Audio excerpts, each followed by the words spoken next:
Well, I want one. It'll make my life so much easier.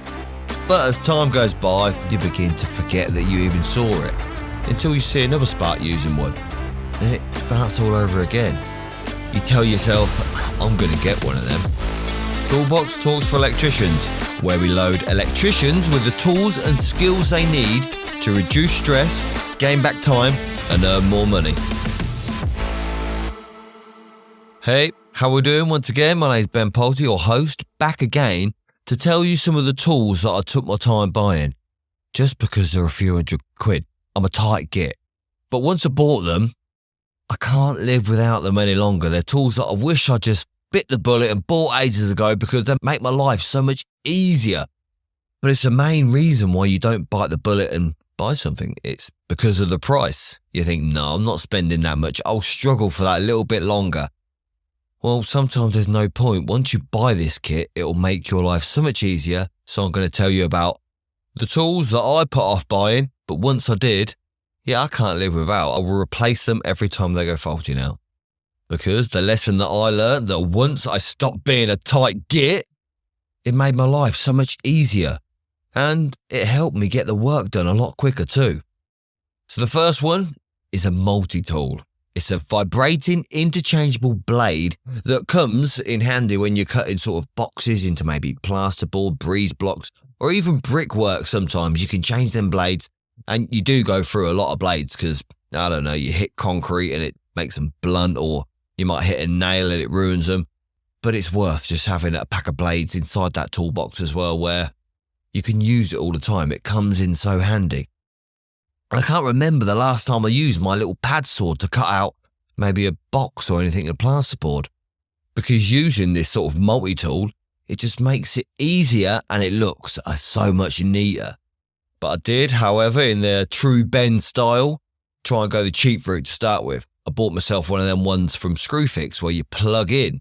And with most of the cheap tools, I had to take it back a couple of times because it burnt out. And I didn't use it as much because you had to plug it in all the time. And being an electrician, half the time the power's off.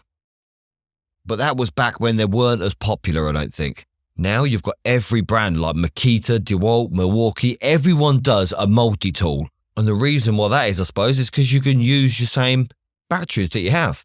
Like in my Makita kit, everything's 18-volt batteries. So even my SDS drill, my little screwdrivers, and things like that, they've all got 18-volt batteries on them. So then the Makita multi-tool, it's got an 18-volt battery. So it all sort of interchangeable and it all works together. And being battery powered, it's so much easier, so much lighter. You can just grab it, cut a box out. You don't have to find a lead. You don't have to plug it in. It's just so useful all the time now. So if you haven't got a multi-tool, go out, get one, give it a go, and you won't realise that what you've been missing, how easy things can actually be. Now this next one, you can get as cheap as a £5, or you can spend up to £400. But electricians are forever putting in downlights, right? Especially in kitchens and bathrooms.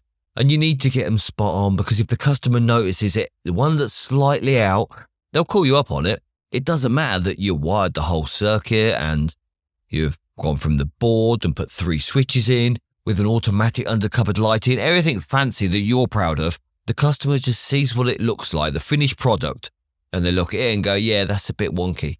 She's like, okay. So you need to get them straight. You need to make it look nice. I've had it even before where you thought, you've measured off the wall with these downlights, and you think, right, that is spot on to that wall. But then you find out later on that the wall's out. The plasterers or the builders, whoever, they've built the wall wonky. So that's put your lights out, so it makes it look wonky. It's disheartening when you do that. I've done it before and had to change them and straighten them up, just maybe a couple of mil here and there. But before I used this tool, I used to use like a tape measure and measure them out, like I said. Or I'd use a chalk line. Well, until I found out that chalk line, even if it's got no paint on it, if you ping a chalk line across and yet you've got a nice beautiful line, you can see where you're putting your lights, you put your lights up nice and neat. But then when the painter comes to paint it, that chalk just comes straight through the paint.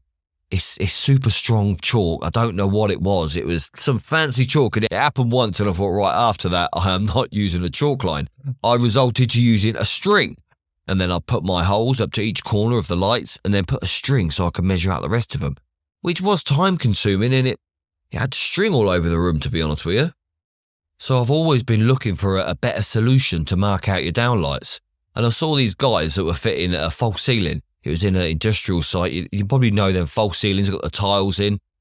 They had this laser that went all around the room so they could fix the perimeter. So they got their framework up and then just drop the tiles in. But I didn't see them using levels at all. So I thought, well, how did they get it level? So I was talking to them and they showed me this laser. And it's so much easier. You can just put the laser on the floor or even fix it. Like you've got a magnet on there. You can fix it to the side somewhere maybe.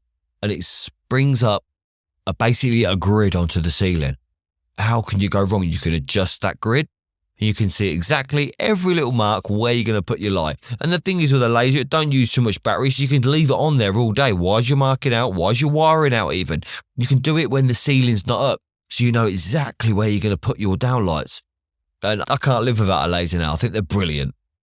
I can guarantee you as well, if you treat yourself to a laser, you start using it when you're doing downlights. If you do a lot of downlights, you've got to have one already because it makes your life so much easier. Like I say, even when you're measuring it out for where the wires are going to go, for the boarders to basically put their plasterboard up. Because these days, most of us sort of thing, we say, right, don't worry about plasterers. I know exactly where my cables are. And then they just board straight over them. So then you can cut your holes out later on. So yeah, being with a laser, it'll make your life so much easier. But with this next one, there's a bit of a story behind it of how I found out how they came about. It was designed and brought to the market, not even by an electrician. It was a lady who was on Dragon's Den. And once again, these tools, you can't live without. Once you use them once, you think these are so freaking handy. But you've got to keep them. You use them all the time. The amount of time where I've been feeding like trunking lid, you got that YT2, take a bit of lid off, you cut the end off into a little hook, and you're hooking it. You're trying to fish this cable through the plasterboard or underneath floorboards. And it could turn out to be a bit of a nightmare because maybe that trunking might get caught. It'll snap the lid off. You get caught on the wrong thing. It is just a nightmare. So what this lady sort of manufactured or brought to the market were electrical rods. If you haven't got any fishing rods, as I call them sometimes, they're like nylon rods, they can save electricians hours of time and make your life just that so much easier. And this is another thing where I carry a couple of sets of these because sometimes they've got caught, stuck in a wall, or they've got stuck somewhere where you can't get them out, so you've had to chop the end off thinking, right, that's a loss. I'm not going to go rummaging round inside that wall, or I'm not going to smash the plasterboard off to get that one rod out. So yeah, you have to sort of leave it there sometimes. They come in sort of 1 meter lengths and you can screw them together to whatever length you want. I've used them to pull wires through ducting, lofts, floorboards, all over, and they've been handy and fantastic for every single job.